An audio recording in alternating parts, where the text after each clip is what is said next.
आप देख रहे हैं अनहोनी। तो चलिए बढ़ते हैं आज की इस कहानी की ओर।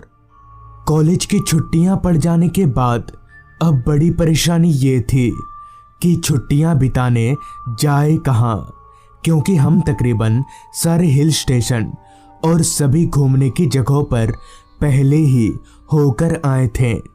तभी मुझे याद आया कि एक बार मेरे दोस्त नीरज ने मुझे अपने नानी घर के बारे में बताया था, जिस पर मैंने अपने सामने बैठे नीरज से कहा, सुन, एक काम करते हैं। मुझे याद है तूने एक बार मुझे अपने नानी घर के बारे में बताया था, तो वहीं चलते हैं। इस पर नीरज बोला, हाँ यार, अच्छा याद दिलाया तूने, ये सही रहेगा। फिर मैंने बोला, तो कल ही चलते हैं, मजा आएगा। जिसके बाद ये तय हुआ कि इस बार की पूरी छुट्टियां हम लोग नीरज के नानी के घर में ही बिताएंगे।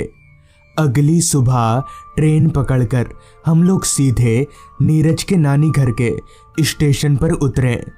तब तक सूरज सर पर आ चुका था, यानी दोपहर हो चुकी थी। खैर, चूंकि मौसम ठंड का था, इसलिए धूप से हमें कोई तकलीफ नहीं हो रही थी। उल्टा ठंड के मौसम में हम इस धूप का मजा लेकर चल रहे थे। स्टेशन से बाहर निकलते ही नीरज मुझे एक साइकिल रिक्शा की तरफ ले गया और रिक्शे वाले से बोला, चाचा, कालबट गांव चलोगे? जिसके बाद उस रिक्शे वाले से हाँ का जवाब मिलते ही हम दोनों चल पड़े नीरज के नानी घर की ओर। कुछ ही देर में हम दोनों नीरज के नानी घर पहुंच गए।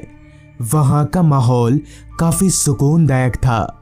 सड़क घर से काफी दूर था, इसलिए शोर शराबे का तो कोई सवाल ही नहीं उठता।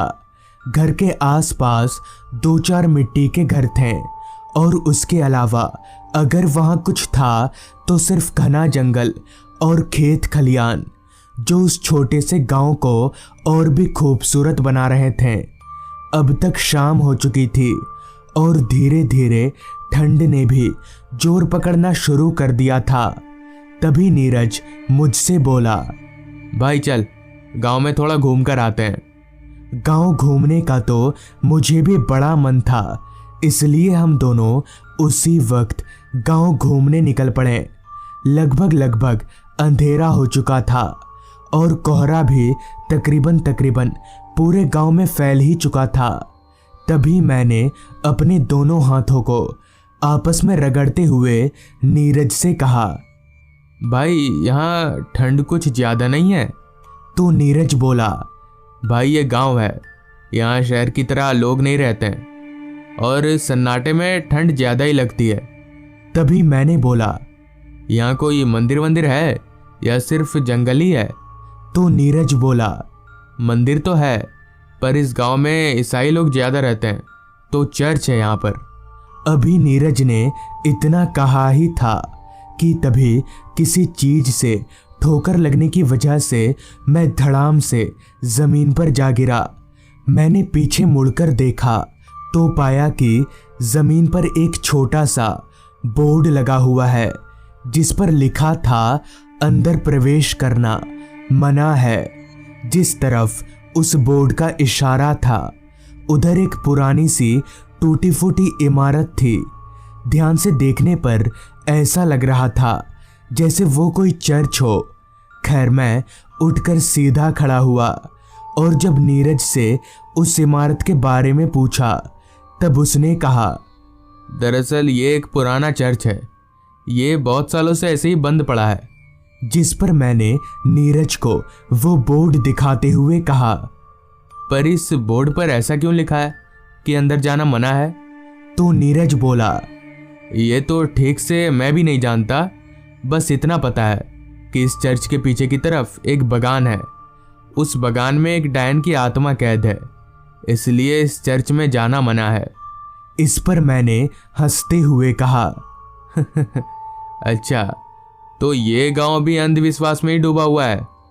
तो नीरज बोला, नहीं भाई, ये अंधविश्वास नहीं है, मैं इन सब चीज़ों पर पूरा विश्वास करता हूँ और तू क्या सोच रहा है मैं ये भी जानता हूँ।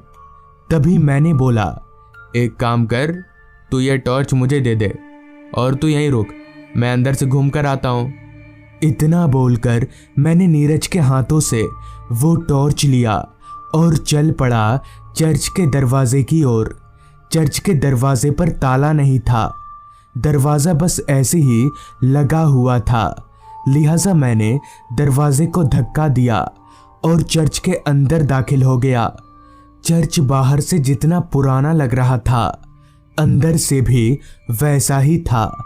धूल की एक मोटी परत ने पूरे चर्च को अपने आगोश में लपेट रखा था। चर्च में जो एक दो बेंच लगे हुए थे वो भी दीमक लगकर सड़ चुके थे। खैर, मैं दोनों तरफ लगे बेंच के बीच से होते हुए चर्च के पीछे की तरफ जाने लगा। चर्च के पीछे यानी बगान में जाने के लिए एक अलग दरवाज़ा था। चलते हुए मैं उस दरवाजे के पास पहुंचा। दरवाज़ा बाहर से लॉक था, लिहाजा मैंने दरवाज़ा खोला तो ठीक मेरे सामने वही बगान था जिसके बारे में नीरज मुझे बता रहा था। मैं बगान के अंदर दाखिल हुआ और टॉर्च घुमाकर चारों तरफ देखने लगा। वो बगान कम जंगल ज्यादा लग रहा था। झाड़ियां और पेड़ पौधे बहुत बड़े बड़े हो चुके थे। जमीन पर घासों को देखकर ऐसा लग रहा था जैसे यहाँ बहुत सालों से कोई आया ही नहीं हो। मैंने बगान में घुसकर चारों तरफ देखा, मगर वहां मुझे कोई डायन नहीं मिली, जिस पर मैंने खुद ही मंद मंद मुस्कुराते हुए कहा, कहीं नजर नहीं आ रही डायन, बेवकूफ गांव वाले। अभी मैंने इतना कहा ही था कि तभी मेरे नाक में एक अजीब किस्म की खुशबू आने लगी। मगर वो खुशबू बुरी नहीं थी, बल्कि वो बहुत ही अच्छी खुशबू थी, जैसे किसी ने परफ्यूम लगाया हो। मगर मैंने तो परफ्यूम लगाया ही नहीं था, तो फिर ये खुशबू किस चीज़ की है? थोड़ी देर और वहाँ पर रुकने के बाद मैं उस चर्च से बाहर निकल गया। नीरज अभी भी चर्च के बाहर ही खड़ा था। तभी मैंने नीरज से कहा, क्यों चौंक गया ना मुझे देखकर? कोई डायन नहीं है अंदर, पागल, चल घर। मेरे से ये सुनकर नीरज काफ़ी हैरान हुआ। खैर, फिर हम लोग घर आ गए। थोड़ी ही देर में रात हो गई। गांव के लोग अमूमन जल्दी ही खाना खाकर सो जाया करते हैं। उस गांव का भी आलम कुछ वैसा ही था। घर के सभी लोगों ने खाना पीना करके जल्दी ही बिस्तर पकड़ लिया। मैं और नीरज एक ही कमरे में सोए थे। कुछ देर तक तो मैं और नीरज आपस में बातें करते रहे, मगर फिर नींद ने कब किसको आगोश में ले लिया, कुछ पता ही नहीं चला।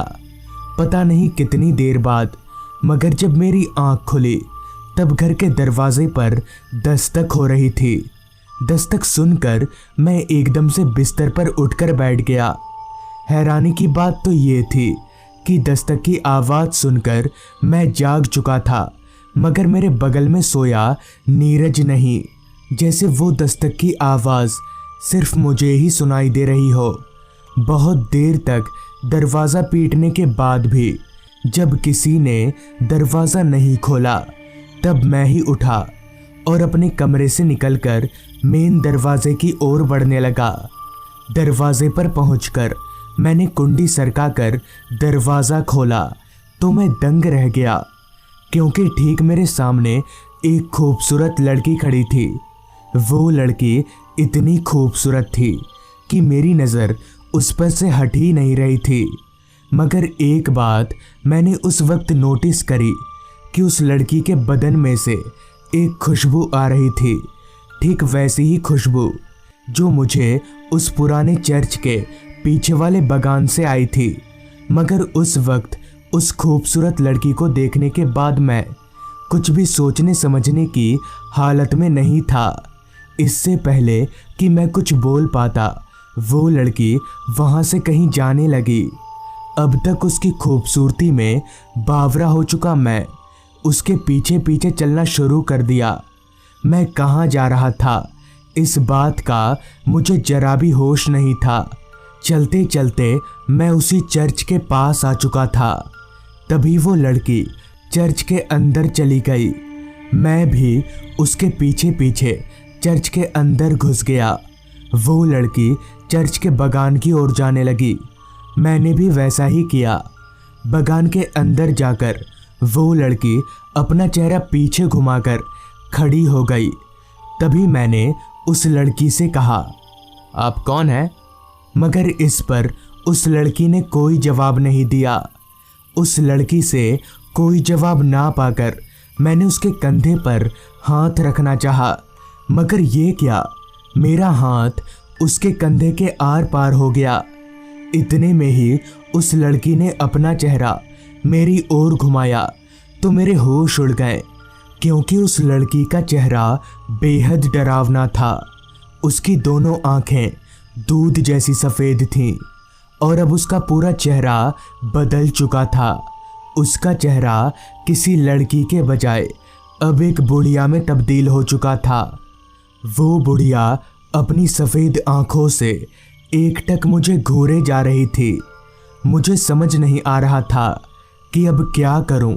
मैं वहां से भागना चाहता था, मगर अपने पैरों को 1 इंच भी हिला नहीं पा रहा था, जैसे किसी ने मेरे दोनों पैरों में कील ठोक दी हो।